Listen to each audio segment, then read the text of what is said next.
নমস্কার বন্ধুরা, কেমন আছো? আশা করি ভালো আছো, ভালো থাকবে। শুভ দুপুর, বৃষ্টির দিন, বেশ ওয়েদারটা বেশ ভালোই লাগছে না, ঠান্ডা ঠান্ডা। চলো দেখে নিই এই মুহূর্তে তুমি যাকে নিয়ে জানতে চাইছো তার hidden secret, current feelings at present right now, সেই ব্যক্তির মন মস্তিষ্কে এই মুহূর্তে তোমাকে নিয়ে কি চলছে। তার আগে প্রত্যেকটা বন্ধুকে বলবো, বন্ধুরা প্লিজ এনার্জিকে কানেক্ট করে নাও লাইকের মাধ্যমে, কমেন্টের মাধ্যমে, হাইপের মাধ্যমে এবং সাবস্ক্রাইবের মাধ্যমে। চলো দেখে নেই তোমার পার্সনের হিডেন কারেন্ট ফিলিংস এই মুহূর্তে। তুমি যাকে নিয়ে ভাবছো সে তোমাকে নিয়ে এই মুহূর্তে কি ভাবছে, তার মন মস্তিষ্কে এই মুহূর্তে কি চলছে জানতে চাই। Please divine angel, divine universe help করুন ও গাইড করুন। Angel archangel Michael please help me and guide me. Angel archangel Michael please help করুন ও গাইড করুন। নো কন্ট্যাক্ট অন অফ সিচুয়েশনে, নো কন্ট্যাক্ট অন অফ সিচুয়েশনে আমার যে বন্ধুরা রিডিং দেখছে তার কাছের মানুষটার বর্তমান অনুভূতি, current feelings at present right now, সেই ব্যক্তির মন মস্তিষ্কে এই মুহূর্তে কি চলছে। Please divine angel, divine universe help করুন ও গাইড করুন। যে আমার যে বন্ধুরা যে ব্যক্তিকে নিয়ে রিডিং দেখছে, এখানে জেন্ডার ম্যাটার করে না, প্রত্যেকের জন্য। তো সেই মানুষটার মনে আমার বন্ধুদেরকে নিয়ে কি চলছে, please divine angel, divine universe help করুন ও গাইড করুন। Angel archangel Michael please help me and guide me. Angel archangel Michael please help করুন ও গাইড করুন। Angel archangel Michael please help me and guide me. যে no contact on off সিচুয়েশনে আমার যে বন্ধুরা রিডিং দেখছে তার কাছের মানুষের বর্তমান অনুভূতি, current feelings at present right now, সেই ব্যক্তির মন মস্তিষ্কে এই মুহূর্তে কি চলছে। Please divine angel, divine universe help করুন ও গাইড করুন। Angel archangel Michael please help me and guide me. Angel archangel Michael please help করুন ও গাইড করুন। Angel archangel Michael please help me and guide me. চলো দেখে নিই এই মুহূর্তে তুমি যাকে নিয়ে ভাবছো সে তোমাকে নিয়ে কি ভাবছে। ওকে, পিস। এই মুহূর্তে তুমি যাকে নিয়ে ভাবছো সে তার জীবনে পিস, হারমোনি, ব্যালেন্স এগুলোর মধ্যে নিজেকে খুঁজে পাওয়ার চেষ্টা করছে অ্যাট প্রেজেন্ট রাইট নাও। এই ব্যক্তি অ্যাট প্রেজেন্ট রাইট নাও নিজের সেলফে, নিজের উপরে ভীষণভাবে ফোকাসড। নিজের সেলফ গ্রোথ কি করলে নিজের জীবনে, অনেক সময় হয় না যে একটা, দেখতে পাচ্ছ এখানে যে গাছটার গোড়াটা কিন্তু কাটা, গাছের গোড়াটা কাটা, এই গোড়ার থেকেই আবার কিন্তু পাতা বের হচ্ছে। মানে জীবনে যে জিনিসটা ওনার ড্যামেজ হয়েছে বা যে জায়গাটা ওনার নষ্ট হয়েছে, ওনার ক্ষেত্রে মনে হচ্ছে তোমার পার্সনের সেখান থেকে আমাকে আবার উঠে দাঁড়াতে হবে, সেলফের উপরে ভীষণভাবে ফোকাস রাখতে হবে, সোল ফাইন্ডিং, নিজের জীবনের উদ্দেশ্য খুঁজে বের করতে হবে, নিজের কাজে মনোযোগ দিতে হবে, নিজের উপর ফোকাস রাখতে হবে এবং কি করলে নিজের উন্নতি হয় সেটা নিয়ে ভাবতে হবে। অ্যাট প্রেজেন্ট রাইট নাও তোমার পার্সন নিজের উপরে ভীষণ রকম ফোকাস, নিজের মেন্টালি পিস, পিসের কার্ড, নিজের মেন্টালি পিস, নিজের এনার্জিকে ব্যালেন্স করে চলা এবং নিজের মানসিক শান্তি, নিজের আর্থিক উন্নতির দিকে অ্যাট প্রেজেন্ট রাইট নাও তোমার ব্যক্তি ভীষণভাবে ফোকাস, যাকে নিয়ে তুমি রিডিং দেখছো। আর কি চলছে এই ব্যক্তির মন মস্তিষ্কে, please divine angel, divine universe help করুন ও গাইড করুন। আর কি চলছে এই ব্যক্তির মন মস্তিষ্কে, please divine angel, divine universe help করুন ও গাইড করুন। আর কি চলছে। Angel archangel Michael please help me and guide me. Angel archangel Michael please help করুন ও গাইড করুন। Angel archangel Michael please help me and guide me. আর কি চলছে। দেখো তুমি যার সাথে রিডিং দেখছো, যার এনার্জি চেক করছো, সে হচ্ছে ফ্রি স্পিরিট, যার মধ্যে পিছুটান বা পরোয়া ব্যাপারটা না, এগুলো নেই বললেই চলে। যে যা হবে দেখা যাবে, এরকম একটা মেন্টালিটি তোমার পার্সনে, যে নিজের মতন চলবো, নিজের মতন এগোবো। পিছুটার, আমরা যে কোনো কিছু করতে গেলে, যারা আমরা আবেগীয় মানুষ, ইমোশনাল প্রকৃতির মানুষ, আমরা আমাদের জীবনে কিছু করতে গেলেই এক পা যদি বাড়াই পেছনে আর এক পা নিয়ে যাই। কারণ আমার মেয়ে আছে, আমার হাজব্যান্ড আছে, আমার মা আছে, আমার বাবা আছে, কোনো কিছু করতে গেলে না সবার ভাবনা ভেবে তারপরে ভাবি যে এগোবো কি না। আমরা প্রচুর মানুষ এরকম, কিন্তু আমরা কোনো কিছু করতে গেলে সন্তানের মুখের দিকে তাকাই, ফ্যামিলির কথা ভাবি, মা বাবার কথা ভাবি। কিন্তু কিছু মানুষ আছে না খুব সেলফ সেন্টার, যে নিজেকে নিয়ে চলতে ভীষণ ভালোবাসে, তার কাছে তার মূল প্রায়োরিটি সে শুধু নিজেই। যেখানে দাঁড়িয়ে দেখা যায় যে এই ব্যক্তি সম্পর্কে থাকলেও সে নিজের মতন চলতে ভালোবাসে, নিজের উপরে ভীষণ ফোকাস রাখতে ভালোবাসে, নিজেকে ভীষণ রকম নিয়ে ব্যস্ত থাকতে ভালোবাসে, নিজের মতন উঠতে ভালোবাসে, নিজের মতন ঘুরতে ভালোবাসে। তার মনে হয় লাইফ একটাই, জীবন আমি একবারই পেয়েছি, পরের জন্মে কি হবে গড নোস। এই জীবনে যা আছে এনজয় করে নাও, বাঁচো, প্রাণ খুলে নিজের মতন ওড়ো। অ্যাডভেঞ্চার, এই ব্যক্তি কোথাও না কোথাও রিস্ক টেকার, রিস্ক নিতে ভালোবাসে এবং লাইফটাকে অ্যাডভেঞ্চারের মতন নেয়, যে জীবনে যেটা ঘটছে সেটা আমার কাছে একটা অ্যাডভেঞ্চার। কমিটমেন্ট ইন্ডিকেট করছে এই ব্যক্তির সাথে তোমার কমিটেড রিলেশনশিপ ছিল, যেখানে দাঁড়িয়ে সে তোমায় কথা দিয়েছিল, প্রমিস করেছিল যে আমি তোমার সাথে সারা জীবন থাকতে চাই, তোমার পাশে চলতে চাই, তোমাকে নিয়ে চলতে চাই। এবং কোথাও না কোথাও তোমাদের মধ্যে মেবি অনেকের ক্ষেত্রে, যেহেতু এটা জেনারেল রিডিং, মেবি অনেকের ক্ষেত্রে এই ব্যক্তি তোমাকে ম্যারেজের প্রপোজাল দিয়েছিল, কিংবা তোমাদের মধ্যে ম্যারেজের ব্যাপার একটা ছিল, যে ম্যারেজ হবে বা ম্যারেজ হতে পারে, বা ম্যারেজ ব্যাপার একটা ছিল, বা ম্যারেজের মতন সম্পর্ক ছিল, যেখানে দাঁড়িয়ে সে নিজের ইচ্ছাতেই বলেছিল যে আমি তোমায় ভালোবাসি, আমি তোমার সাথে ভবিষ্যতে বিয়ে করতে চাই, বা আমি তোমার সাথে সম্পর্কটা ভবিষ্যতে এগিয়ে নিয়ে যেতে চাই।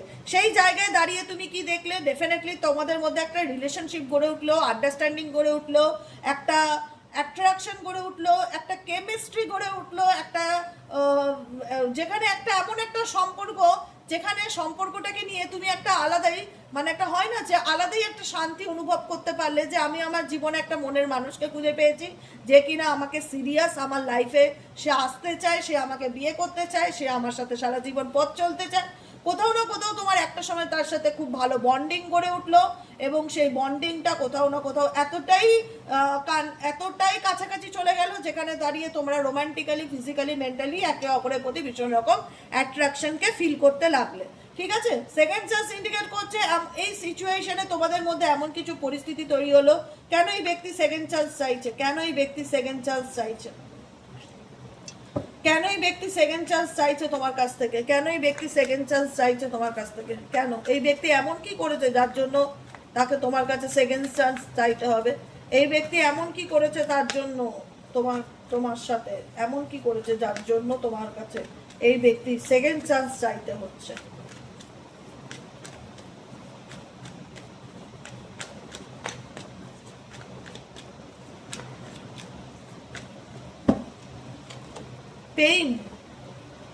পেইনের কার্ড ইন্ডিকেট করছে এই ব্যক্তি তোমাকে অনেক, মানে সম্পর্কে এসছে ঠিকই, তোমাদের মধ্যে কেমিস্ট্রি বা রিলেশনশিপের যে আগুনটা, সেই আগুনটাই ব্যক্তি তোমার জীবনে জ্বালিয়েছে ঠিকই, কিন্তু তার বিনিময়ে ব্যক্তির কাছ থেকে তুমি এতটা, তার বিহেভিয়ার বলো, তার বডি ল্যাঙ্গুয়েজ বলো, তার কোনো কিছুর মাধ্যম দ্বারা তুমি এতটা কষ্ট পেয়েছো না, যেখানে দাঁড়িয়ে সম্পর্কটা তোমার কাছে একটা ভয়ের কারণ হয়ে দাঁড়িয়েছে, বা সম্পর্কটা নিয়ে তোমার মধ্যে একটা আতঙ্ক তৈরি হয়েছে, যে এই মানুষটা আমাকে এত ভালোবাসা দিল, যেখানে দাঁড়িয়ে মনে হলো যে আমি আমার জীবনে আমি আমার লাকি চামকে খুঁজে পেয়েছি।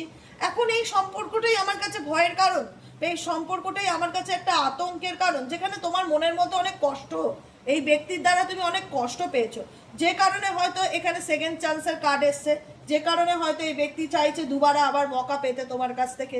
রিকনসিলেশন ইন্ডিকেট করছে, অপরচুনিটি ইন্ডিকেট করছে, তোমাকে যে কষ্ট দিয়েছে সেই কষ্ট থেকে তুমি অনেক কষ্টে নিজেকে ওভারকাম করেছো। হিলিংয়ের কার্ড, তোমাকে যে কষ্ট দিয়েছে এই ব্যক্তি, সেই কষ্ট থেকে তুমি নিজেকে অনেক কষ্টে হিলিং করেছো, নিজেকে অনেক কষ্ট করে হিল করেছো, তুমি তোমার পাশ থেকে ওভারকাম করার চেষ্টা করছো, সকল প্রকার নেগেটিভিটিকে রিলিজ করার চেষ্টা করছো, নিজেকে পিউরিফাই করার চেষ্টা করছো, নিজেকে ভালো রাখার, মানে মেন্টালি অ্যান্ড ফিজিক্যালি নিজেকে একটা সুস্থ সুন্দর দেওয়ার জীবন চেষ্টা করছো। কিন্তু সেই জায়গায় দাঁড়িয়ে দেখা যাচ্ছে এই ব্যক্তি কোথাও না কোথাও সে আবারও চাইবে তোমার জীবনের কোনো না কোনোভাবে কানেকশনটাকে জোড়ার, কারণ তুমি অনেক কষ্ট ওভারকাম করেছো। যারা এই মুহূর্তে রিডিং দেখছো না, অ্যাট প্রেজেন্ট রাইট নাও, অনেক যন্ত্রণার থেকে নিজেকে একটা ভালো সুন্দর জায়গায় আনতে পেরেছো, বা আনার চেষ্টাটা করছো, হিল করছো, নিজেকে হিল করছো। নয় তোমরা রেইকির মাধ্যমে হিল করছো, নয় তোমরা মেডিটেশনের মাধ্যমে হিল করছো, নয় তোমরা নিজেদের জীবনের বেঁচে থাকার কারণ খুঁজে নিয়ে সেই কাজটার মধ্যে নিজেকে হিল করার চেষ্টা করছো, কোনো না কোনোভাবে নিজেকে ভালো রাখার চেষ্টা করছো। বুঝতে পেরেছো? যে জায়গায় দাঁড়িয়ে দেখা যাচ্ছে যে এই ব্যক্তি এখন সে তার নিজের কার্মা ভোগ করছে, কনসিকুয়েন্সেস, কজ এফেক্টস। এই ব্যক্তি তোমার সাথে যেটা করেছিল সেখানে দাঁড়িয়ে তার মনে হচ্ছে যে আমিও ভালো নেই। কজ অ্যান্ড এফেক্ট সেটাই বলে, যে কজ মানে কি, যেটা করবে, কজ মানে কর্মা, আর এফেক্ট হচ্ছে তার ফল। তুমি যেটা করবে সেটারই ফল তুমি পাবে। এই ব্যক্তি তোমার সাথে এমন কিছু করেছিল যেটার ফল সে ফিল করতে পারছে, বা এমন কিছু সিচুয়েশন ফিল করতে পারছে যেখানে দাঁড়িয়ে তার মনে হচ্ছে যে সে ভালো নেই, বা তাকে ভালো থাকতে হবে এবং সে নিজেকে ভালো রাখার জন্য সব দিক থেকে এফর্ট দিচ্ছে বা চেষ্টা করছে। এখানে দুজনেই কোথাও না কোথাও সোল হিলিংয়ের জায়গাতেই আছো। তোমার পার্সনও যেমন নিজেকে হিল করার চেষ্টা করছে, তোমার পার্সনও যেমন নিজেকে ভালো রাখার চেষ্টা করছে, তেমনি তোমরাও অনেক কষ্ট পার করে এসে এখন নিজেদেরকে নিয়ে ভাবতে শুরু করেছো, নিজেদেরকে ভালো রাখতে শিখেছো, নিজের জন্য বাঁচতে শিখেছো। তোমাদের একটাই কথা মনে হয় যে আমি যদি বাঁচতে হয় আমাকে আমার জন্য বাঁচতে হবে, আমি XY জেডের জন্য বাঁচতে চাই না, আমি নিজেকে ভালো রাখার জন্য বাঁচতে চাই। তবুও যেন মনটা চায় না যে এই ব্যক্তির মনে কি চলছে জানতে ইচ্ছে করে। দেখো তোমাদের সম্পর্কের মধ্যে কার্ডটি এসছে, কার্ডস দেখাচ্ছি কার্ডটা সামনের থেকে। কার্ডটি এসছে। কার্ডস মানে হচ্ছে অভিশাপ, কার্ডস মানে হচ্ছে কুনজর, কার্ডস মানে হচ্ছে লোকের ক্ষতি। তোমাদের সম্পর্কটা সত্যিই খুব লোকের চোখে লাগার মতন সম্পর্ক ছিল, যেখানে দাঁড়িয়ে দুজন দুজনকে নিয়ে না খুব গর্ব করতে যে আমি একে পেয়ে খুব গর্বিত, ও বলতে আমি একে পেয়ে খুব গর্বিত, মানে দুজন প্রাউড ফিল করতে এই রিলেশনশিপটাকে নিয়ে। দুজনের মনে একটা আলাদা না সাকুন ছিল, দুজনের মধ্যে কেমিস্ট্রি বলো, বন্ডিং ছিল, একটা আলাদা ব্যাপার ছিল, গল্প ছিল। কিন্তু এই সম্পর্কটা না বলে না আজকের দিনে দাঁড়িয়ে না সত্যি বিশ্বাস করো কেউ কারোর সুখ সহ্য করতে পারে না। তোমরা আমি একটা এক্সাম্পল দেবো, এক্সাম্পল না, এটা ধ্রুব সত্য। আমি কালকে জানলাম, আমার বাড়িতে যে কাজের মাসি কাজ করে সে আমাকে বললো, আমি অবাক হয়ে গেলাম। মানে মানুষ এতটা নিচেও নামতে পারে, মানে মানুষ তো মানুষের ক্ষতি করে ইভেনচুয়ালি। পশু পাখি গাছপালা, ধরো তোমার আমার প্রতি জেলাস, সাপোজ তুমি আমাকে নিয়ে হিংসা করো বা আমার প্রতি তোমার একটা হিংসা কাজ করে। এবার আমার বাড়ির পাশেই তোমার বাড়ি গায়ে লাগানো, এবার আমার বাড়িতে না একটা সুন্দর আম গাছ আছে, যে গাছটায় গাছ ভরে আম হয়েছে, ঠিক আছে।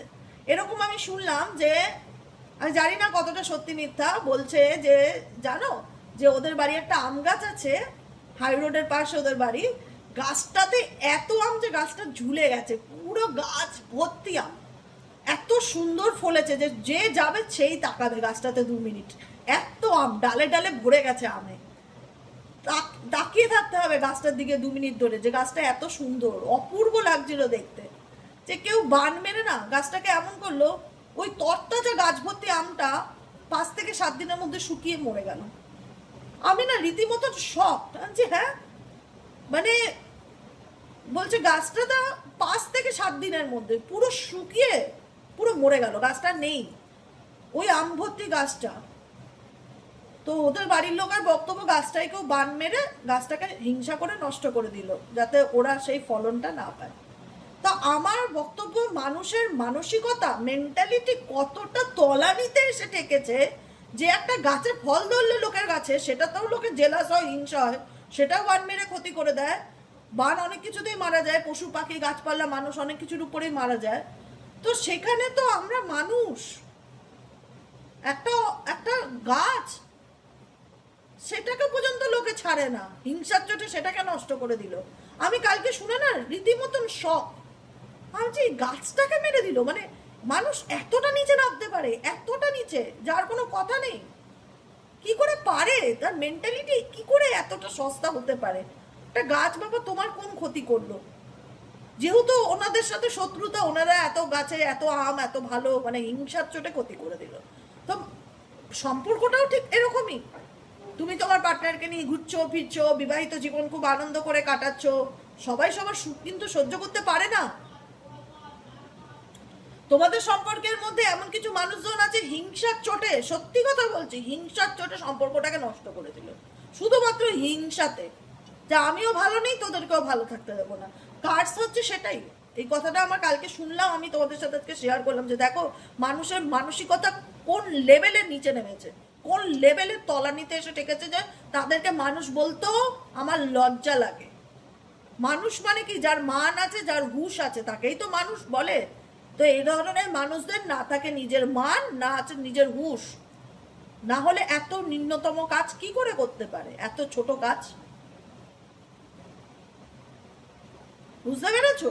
মানে যত দিন যায় না অনেক কিছু পরিস্থিতি ভগবান বোধহয় আমার সামনে দেখায় জলছবির মতন, অনেক অভিজ্ঞতা জ্ঞান, অনেক নলেজ বাড়ে, যে এরকমও হয়, আমি অবাক হই, দিনের পর দিন জানতে পারি তো অবাক হই, আর আমার মাধ্যম দিয়ে তোমরা জানতে পারো। এখানে এমন কিছু সিচুয়েশন তোমাদের সম্পর্কটা না লোকের নজর লেগে পুরোপুরি মেসড আপ হয়ে গেল, যেখানে দাঁড়িয়ে তোমার পার্সনের সাথে তোমার সম্পর্কে অ্যাট্রাকশন থাকলেও, ভালোবাসা থাকলেও, কিন্তু দেখা যাচ্ছে যে ক্ষতির কারণে আজকে তোমার এবং তোমার পার্টনারের মধ্যে এমনভাবে সম্পর্কটাকে, বলে না যে গোড়ার থেকে কেটে দেওয়া, সম্পর্কটাকে এমনভাবে গোড়ার থেকে কেটে দিল যাতে তোমরা একে অপরের সাথে আর ঠিকঠাক ভালোভাবে থাকতে না পারো, যাতে দুজনের রাস্তা আলাদা হয়ে যায়। এবার বর্তমানে দাঁড়িয়ে তোমাদের সম্পর্কের সিচুয়েশনটা কি, স্টেটাসটা কি? এখন বর্তমানে দাঁড়িয়ে তোমাদের সম্পর্কের স্টেটাসটা হচ্ছে তোমার পার্সন নিজের জায়গার থেকে নিজেকে আবার ওভারকাম করার চেষ্টা করছে, নিজের সোল পারপাস খুঁজে পাওয়া, নিজের সোল ফাইন্ডিং, নিজের আত্মার উদ্দেশ্য খুঁজে পাওয়া, নিজেকে ভালো রাখার চেষ্টা করছে। এদিকেও তুমি তোমার ট্রমা, তোমার পেইন, তোমার কষ্ট, তোমার যন্ত্রণাকে ভুলিয়ে তুমিও নিজেকে ভালো রাখার চেষ্টা করছো। আলটিমেট এই যে অ্যাক্সিডেন্ট, এই যে ঘটনা, এই যে সেপারেশন, এই যে বিচ্ছেদ, এই বিচ্ছেদটা তোমাদের দুজনকেই আবার নতুন করে উঠে দাঁড়া করানোর জন্য ইউনিভার্স তৈরি করছে, ঠিক আছে? কিন্তু এত কিছুর পরেও বলবো, এই ব্যক্তি যাকে নিয়ে রিডিং দেখছো, তোমাদের মধ্যে না একটা নেশা হয়ে গেছে যে আমি তাকে ছাড়া বাঁচবো না বা সে আমাকে ছাড়া বাঁচবে না। এই সম্পর্কটা হচ্ছে একটা অ্যাডিকশন, এই সম্পর্কটা হচ্ছে একটা ইনফ্যাচুয়েশন, মোহ, যেখানে একে অপরকে ছেড়ে থাকার কথা ভাবাই যায় না। ডেফিনেটলি আজকে তোমাদের মধ্যে যতই রাস্তা আলাদা হয়ে যাক না কেন, যতই দুজনের জার্নি আলাদা হয়ে যাক না কেন, তুমি তার প্রতি অ্যাট্রাক্টেড, সেও তোমার প্রতি অ্যাট্রাক্টেড, সেও তোমার প্রতি অবসেস, সেও তোমাকে নিয়ে চিন্তা ভাবনা করে, তোমার প্রতি তার একটা ইনফ্যাচুয়েশন কাজ করে, মোহমায়া, মোহমায়া, যেটা চাইলেই ভোলা যায় না, যে সিচুয়েশনটা চাইলেই লেট গো করা যায় না। এই ব্যক্তি কি তোমার জীবনে আবারও কি কামব্যাক করতে পারে? এই ব্যক্তি কি তোমার জীবনে আবারও কি কামব্যাক করতে পারে? Angel archangel Michael please help করুন ও গাইড করুন। Angel archangel Michael please help me and guide me. Angel archangel Michael please help করুন ও গাইড করুন। অনেকগুলো কার্ড এসছে, এতগুলো না।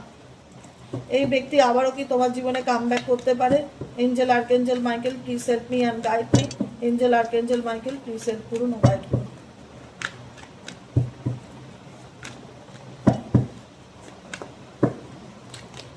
ফ্যামিলি, তোমার সাথে মেবি এই ব্যক্তির কোনো ফ্যামিলি রিলেটেড সম্পর্ক বা ফ্যামিলির কারণে তোমাদের মধ্যে দূরত্ব হয়েছে, বা তোমাদের সম্পর্কটা ফ্যামিলি গড়ার দিকে গিয়েছিল, যে আমরা ভবিষ্যতে ফ্যামিলি করতে চাই, বিয়ে করতে চাই, সংসার করতে চাই, সম্পর্ক হতে চাই, আমাদের পরিবার হবে, সন্তান হবে। আজকে এমন কিছু সিচুয়েশন তৈরি হয়েছে যেখানে দাঁড়িয়ে পরিবারের লোকের কারণে বা তোমাদের সম্পর্কের মধ্যে এমন কিছু পরিস্থিতি বা অ্যাট প্রেজেন্ট রাইট নাও তৈরি হচ্ছে যেখানে এই ব্যক্তি নিজেকে তোমার থেকে দূরে সরিয়ে নিয়েছে বা গুটিয়ে নিয়েছে, বা এই ব্যক্তি এটা হয় না ডিস্ট্র্যাক্ট করে নেওয়া, পরিস্থিতি থেকে নিজেকে দূরে সরিয়ে নেওয়া। কখন এই ব্যক্তি তোমাকে ডেফিনেটলি মনে করে না, ডেফিনেটলি নয়, কিন্তু পরিস্থিতির কারণে এই ব্যক্তি তোমাকে কমিটমেন্ট দিতে পারে না যে আমি সবসময় তোমার সাথে থাকবো, সারা জীবন তোমার পাশে থাকবো।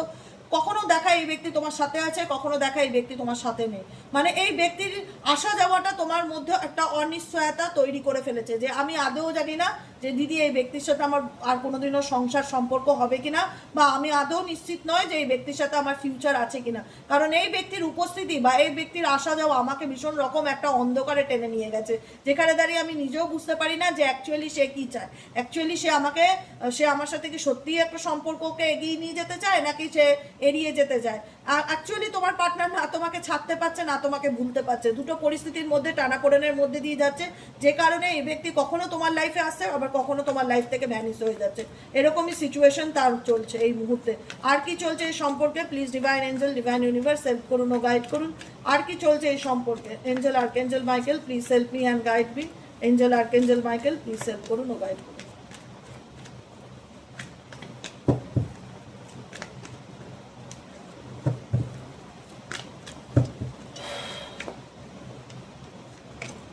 Oh my God.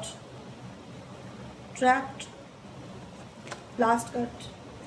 দেখো আজকে এই ব্যক্তি কেন তোমার থেকে দূরে দূরে আছে? এই ব্যক্তি বর্তমানে এমন কিছু পরিস্থিতির মধ্যে বাধা আছে, এই ব্যক্তি বর্তমানে এমন কিছু সিচুয়েশনে বাধা আছে, এমন কিছু শর্তে বাধা আছে, এমন কিছু পরিস্থিতির মধ্যে আটকে আছে যেখানে দাঁড়িয়ে সে তোমাকে বলতে চায় যে দেখো বাবু, দেখো সোনা, আমার কিচ্ছু করার নেই।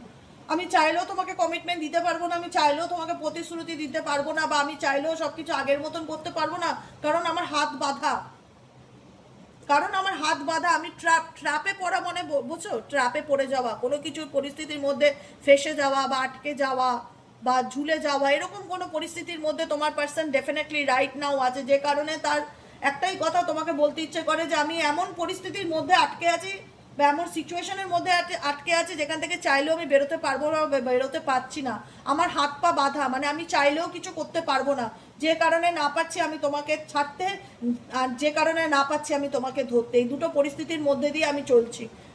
ট্রাপড সিচুয়েশন, ক্যাপটিভ স্টাক ইন্ডিকেট করছে এখানে মেবি কোনো রকম এখানে তোমাদের মধ্যে ফ্যামিলি রিলেটেড ইস্যুর কারণে এই ব্যক্তি স্টাক ফিল করতে পারে, বা থার্ড পার্টি রিলেশনশিপের কারণে এই ব্যক্তি স্টাক ফিল করতে পারে, এবং ডেফিনেটলি তোমাদের সম্পর্কের মধ্যে third party influence, third party interference, third পার্টির অ্যাটাচমেন্ট এক্স্যাক্টলি ডেফিনেটলি আছে। ইনফ্লুয়েন্স দেখতে পাচ্ছ এখানে উপরে লেখা, থার্ড পার্টি ইনফ্লুয়েন্স ডেফিনেটলি আছে। থার্ড পার্টির কারণে এই ব্যক্তি ট্রাপড এনার্জি ফিল করছে, কিন্তু এই ব্যক্তি কোথাও না কোথাও এমনও বলবে স্টিল নাও তোমাকে ছাড়া ভালো নেই, সে কোথাও না কোথাও নিজেকে এসব থেকে দূরে সরিয়ে রাখতে চায়। তার ভিতরে একটা একাকিত্বের এনার্জি ভীষণ রকম কাজ করে, যেটা সে কাউকে বলতে পারে না, বোঝাতে পারে না, কিন্তু কোথাও না কোথাও এই ব্যক্তি তোমাকে স্পাই করছে, ফলো করছে, তোমার ব্যাপারে জানার চেষ্টা করছে যে অ্যাকচুয়ালি তোমার লাইফে কি চলছে না করছে। ইন্টারেস্ট আছে, এটা বলো দিদি, ইন্টারেস্ট আছে আমার পার্সনের? ইন্টারেস্ট আছে, হ্যাঁ অবশ্যই আছে। ইন্টারেস্ট আছে বলেই কোনো না কোনো সোশ্যাল সাইট থেকে, ফেক অ্যাকাউন্ট থেকে তোমার ব্যাপারে জানার চেষ্টা করে। তাহলে আসছে না কেন? আমি এতক্ষণ ধরে কি বোঝালাম? এই ব্যক্তি কোনো থার্ড পার্টি বা ফ্যামিলি রিলেটেড কোনো প্রবলেমে এমনভাবে ফেসে গেছে যেখান থেকে তার নিজের ফিল হচ্ছে যে আমার হাত পা বাঁধা, আমি চাইলেই তোমাকে পুরোপুরি কমিটমেন্ট দিতে পারবো না বা প্রতিশ্রুতি দিতে পারবো না, আমার কিছু করার নেই, কিন্তু হোপ রাখছে এই ব্যক্তি যে একদিন তোমাদের মধ্যে যা প্রবলেম হচ্ছে আই হোপ একদিন ঠিক হয়ে যাবে। হোপে বেঁচে আছে এই ব্যক্তি, আশায় বাঁচে, আশা রাখছে। মানে আমরা বলি না যে আশা রাখো, যা হবে ভালো হবে, এই ব্যক্তি কোথাও না কোথাও আশা রাখছে যে একদিন তোমাদের মধ্যে যা প্রবলেম আছে সব ঠিক হবে, কিন্তু বর্তমান পরিস্থিতিতে এই ব্যক্তি তোমাকে ছেড়ে কোথাও ভালো নেই, তার লোনলি এনার্জি ফিল হচ্ছে, কিন্তু তোমাদের সম্পর্কটার মধ্যে এই যে হাত বাঁধা পরিস্থিতি, এখানে কোনো তৃতীয় ব্যক্তি এরকম সিচুয়েশন ওনার জীবনে ক্রিয়েট করেছে যাতে যেন তোমার পার্টনার চাইলেই সহজে তোমার সাথে ওপেন আপ না করতে পারে এবং সহজেই তোমাদের সম্পর্কটা সহজ স্বাভাবিক হতে না পারে। বোঝা গেল? কেমন লাগলো রিডিংটা অবশ্যই কমেন্ট সেকশনে জানাতে ভুলবে না। লাইক করবে, সাবস্ক্রাইব করবে, চ্যানেলের সাথে থাকবে, পাশে থাকবে। যারা পার্সোনালি রিডিং নিতে চাইছো, আমি তোমাদেরকে বলে বোঝাতে পারবো না, ইফ ইউ ডোন্ট মাইন্ড, কারণ তোমরা আমার পুরনো বন্ধু। তো ইউটিউব হচ্ছে আমার বাড়ি, একটা বাড়ি, আমার পরিবারের সদস্য তোমরা। আমি বর্তমানে এমন পরিস্থিতির মধ্যে দিয়ে যাচ্ছি না, যেটা তোমাদেরকে বলে বোঝাতে পারবো না যে আমার কেমন চাপ যাচ্ছে। তার মধ্যে আরও চাপ বাড়বে 1 তারিখ থেকে। আমার 2 মেয়ে তোমাদেরকে তো বলেইছি বোর্ডিংয়ে থাকে, ওরা 1 তারিখে ছুটিতে আসছে, বর্ষার ছুটিতে। ওদের না গরমের ছুটি দেয় না, বর্ষার ছুটি দেয়। তো ওরা 20-22 দিন থাকবে, তখন তো একদম আমি পার্সোনাল রিডিং নেওয়া বন্ধই করে দেবো। মানে বাচ্চাদেরকে উটুকুনি তো একটু সময় দিতেই হবে। সারাক্ষণ যদি আমি 18 ঘন্টা কাজেই ডুবে থাকি, 24 ঘন্টার মধ্যে ওদেরকে যদি টাইম না দিই, ওরা তো খুবই কষ্ট পাবে না যে মা এই সময়টাতেও কাজে ব্যস্ত। বছরে ওরা 2বার আসতে পারে, বছরে ওরা 2বার আসে, এক বর্ষার ছুটি, এক শীতের ছুটি। ওই 20টা দিনও যদি আমি ওদের সাথে একটু টাইম স্পেন্ড না করি, তা সেখানেও যদি আমি পার্সোনাল রিডিং নিয়ে রাত কাটিয়ে দেই, তো ওরা মানসিকভাবে ভীষণ ডিস্টার্ব ফিল করবে। দুজনেই খুব ছোট, একজন 4-এ পড়ে, একজন 10-এ পড়ে, ওদেরকে একটু সময় আমার দিতেই হবে। ওই কটা দিন, অন্তত 20 দিন মতন মনে আমি বুকিং নিতে পারবো না, বুঝতে পেরেছো? আর জুলাই মাস পর্যন্ত সব ডেট ফুল। তোমরা যারা বুকিং নিতে চাও একটু দিদির জায়গাটা বোঝো, একটু সাপোর্ট করো, পাশে থেকো। 20 তারিখের পর থেকে আমি পুরো ফ্রি। তারপরে তোমরা যারা যারা বুকিং নিতে চাইবে আমি ডেফিনেটলি দিতে পারবো, ঠিক আছে? ওদেরকে একটু সময় দিতে চাইবো, মেয়েগুলো খুব ছোট, আর আমি ওদেরকে ছেড়ে থাকি ভালো নেই, কাজের মধ্যে থাকি বলে ভালো থাকি, আর ওরাও আমাকে খুব মিস করে। বছরে 2টো বার ওদের সাথে আমার দেখা হয়, তাই আমি আর এই অপরচুনিটিটা মিস করতে চাই না, আমি ওদের সাথে টাইম কাটাতে চাই। তাই রিডিংটা ডেলি পাবে, কিন্তু পার্সোনাল রিডিংটা নেব না, কারণ বিকেলটা বসলে একদম রাত 11টা বেজে যায় রিডিং করতে করতে। তারপরে আমি আর এনার্জি পাই না যে এক্সট্রা কোনো কিছু করে কিছু করবার মতন। তাই জন্য ওই বিকেলটুকু পার্সোনাল রিডিংটা জাস্ট ক্লোজ থাকবে। ওরা যে কদিন থাকবে ওদের সাথে আমি সময় কাটাবো, আর বাকি তারপরে ওরা তো 20 দিন ছুটিতে আসতে তারপরে চলে যাবে, তারপরে আমি ফ্রি, তারপরে আবার যেই কাছেই পার্সোনাল রিডিং নেবো, ঠিক আছে? তাই তোমরা একটু ধৈর্য ধরবে, ওকে? চলো আজকের মতন এতটাই, দেখা হচ্ছে আবার বিকেলে রিডিং সাইকিক রিডার দেবিকা ঘোষে।